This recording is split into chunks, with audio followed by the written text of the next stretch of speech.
And the question is as follows.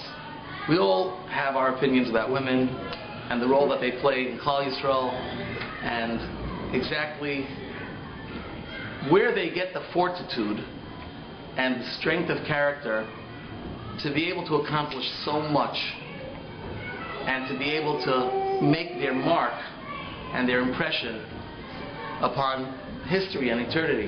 How do they do that? And one of the most obvious places in history that really manifests itself is in the Chet HaEgel, which took place in last week's Parsha. By the Chet HaEgel, everybody was worried about where Moshe Rabbeinu was, and they were frustrated. Who's going to be their leader? Who's going to be their guide? Where will they get their strength from? And the men were so frustrated that they went to Aaron HaKohen. Eventually, they asked their wives for their jewelry. The wives refused to give their jewelry, which is a whole other fundraising concept. But we'll speak about that a different time. And they had to force it off of them. It turned into this big Egel Hazav. And Moshe Rabbeinu finds out that they've made themselves a new God, and they're ready to accept upon themselves a new intermediary between them and HaKadosh Baruch Hu. And they're dancing. And they're celebrating this newfound medium to their quest for spirituality and ruchnius. And Moshe Rabbeinu discovers this. And it says HaKadosh Baruch Hu revealed it to him, Kaviyachol. And Moshe Rabbeinu comes down the mountain. Vayares ha'egel u'mecholos. And he sees the egel, he sees the golden calf, and mecholos, and the dancing. And according to the Sforno, that's really what ate him up the most was the dancing. They were making horas and circles and dancing either around it or nearby it. Vayichar got upset, got angry. He threw down the luchos and smashed them, really changing the course of history. Don't tell him to shower. And the question is, the women were nowhere to be found. The women wanted no part in it. The husbands tried to convince them, and you're in an environment that's, we're talking about, it was rocking, it was rolling.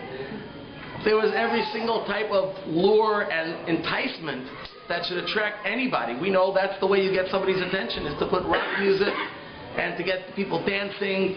We know what the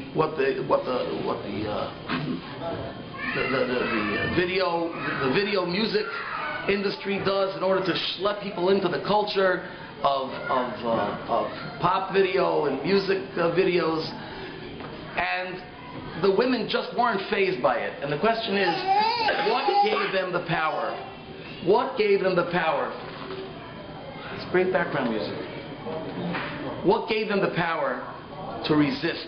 What gave them the power not only to resist, but to reject Avodah Zarah with such an amount of sales, marketing, advertising pitch? And I met somebody this Shabbos that said an unbelievable word. It says, Moshe saw es ha'egel u'mecholos, and the dancing. He said to me, tell me, where is the last time you had mecholos? Let's do a VJJ test over here. Okay, so you all you seminary students. When was the last time you had dancing in the Chumash? The women at the Pardon me? The women at the sea. The women at the sea. There you go. Get two schmack stickers and a Laffy Taffy. Or 5 pickles. Wonderful Morowitz. But you know something? The last time that there was dancing was at the Yam. The men sang a song that became part of our tefillah up until this day, a special Kriyas HaTorah, Az Yashir Moshe B'nai Yisrael. But right after that, it says, Vatikat Miriam Hanaviyah es hatof biyada. Miriam Hanaviyah, she took the tambourine in her hand. Vatetzena kol hanashim achareha. And all the women followed her b'tsupim u'v'mecholos. They also followed with these tambourines, u'v'mecholos, and with dancing circles. Mecholos, the same word. And Moshe Rabbeinu saw Egel u'mecholos. They went behind her b'tsupim u'v'mecholos.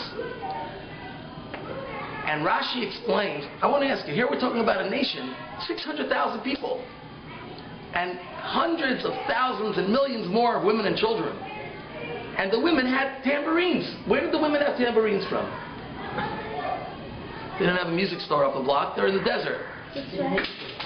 Mitzrayim, right? Why on earth did they have tambourines, Reb Tzvi? Why? Why did they have them? Why did they take them out of Mitzrayim? Because what did they think? That Hashem is probably going to do what? He's going to save them. And what are they going to do after Hashem saving them, Reb Tzvi? It's good. You're on international renown. What are they going to do after Hashem saves them? They knew. What are they going to do? They're going to sing and they're going to dance, or they're going to somehow celebrate. This is unbelievable. Are you willing to trade in your 5 pickles tomorrow lunch for Tzvi Itzkowitz's detailed Rashi and Midrashic response? Not negotiable. Unbelievable. The women were so confident that they're going to have a miraculous journey through the desert that they had little tambourines. It's like baby wipes. You know, you're going on a 24-hour trip, and you get into the car, and there's no Kleenex, and your husband says, "Oh, I need a tissue." No problem. Pull out the tissues in the pocket. Oh, I need something to chew on. Oh, no problem. I have these little sucking candies. Like, the women are they just know everything that's about to happen.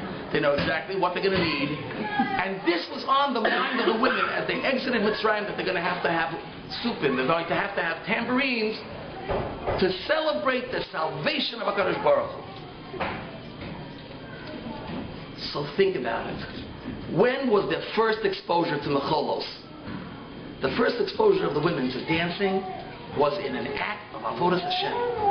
It was in an act which was bringing them closer in Ruchnius to HaKadosh Baruch Hu.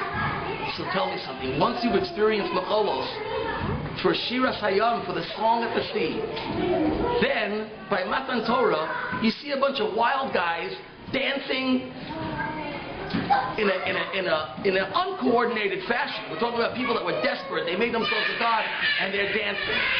Would that have any value if you've already experienced Mecholos for Ruchnius? Nothing will be able to compare in Mecholos for Gashmis, or for an Aveiro, or for the abomination of the Egel Hazav, of the golden calf. Think about that. The men did not have that experience. The men sang a shira. It speaks nothing about dancing. It speaks nothing about mecholos. So those mecholos were not able to entice the women, but it enticed the men. And I say that when you're cleaning for Pesach, last week we spoke about, in general, that preparations could be something that could be just as valuable as what your goal is. But if we can take cleaning, if we can take cooking, if we can take the preparations and now involve the children, involve ourselves and say, you know something, I'm doing something that's spiritual. I'm cooking for the Rebbeinu Shalom. I'm cleaning for the Rebbeinu Shalom. We're cleaning because there's a mitzvah to make sure there's no chametz in the house.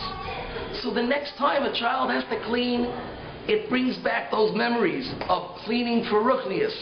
So the next time a mother or a father says to a child, can you clean up your room? Now they've had an experience of cleaning.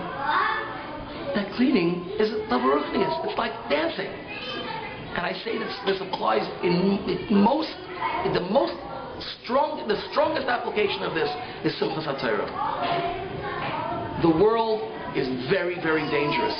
There is so much out there that could attract our children when it comes to pleasure, when it comes to simcha, when it comes to gashmias, materialism, that when they're younger, if at the beginning of their life's experiences, they could experience simcha in a way that's completely spiritual, go down into a classroom and see the Simchas HaTorah of a child sitting and learning, how every single student gets to learn in a way that they're enjoying learning. Challenge them later with some other type of joy, and they'll remember, and they'll recall, you know something? That's not simcha. A sports car, that's not enjoyment, that's not pleasure. a music video, that's not going to really get me excited, because the ruchnius, the spiritual excitement that they've experienced, which to them it's not necessarily spiritual, it's a physical enjoyment. They're loving to learn. They finish 5 psukim and the Rebbe takes them and they start dancing because they finished 5 psukim. So tell me, when they'll get to see some break dancing, or when they get to see some people dancing in a way that's wild, in a way that's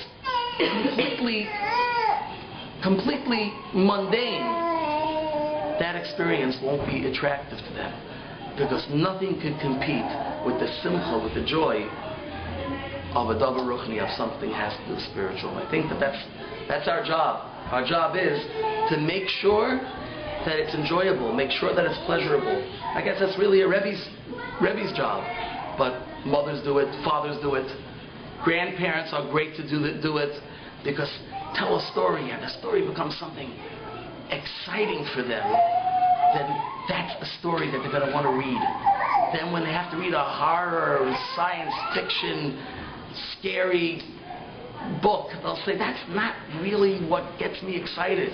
I want an experience that's going to get me to the level that I had when I learned my Chumash, when I read a story about Midos Tovos, when I read a book that had the history of Bnei Yisrael in it, or the experiences of Yetzias Mitzrayim.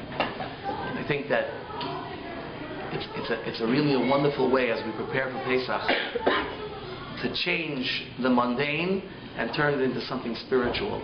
If we could do that, then our entire Pesach experience will be one that's meaningful, everlasting, and absolutely most fulfilling and rewarding.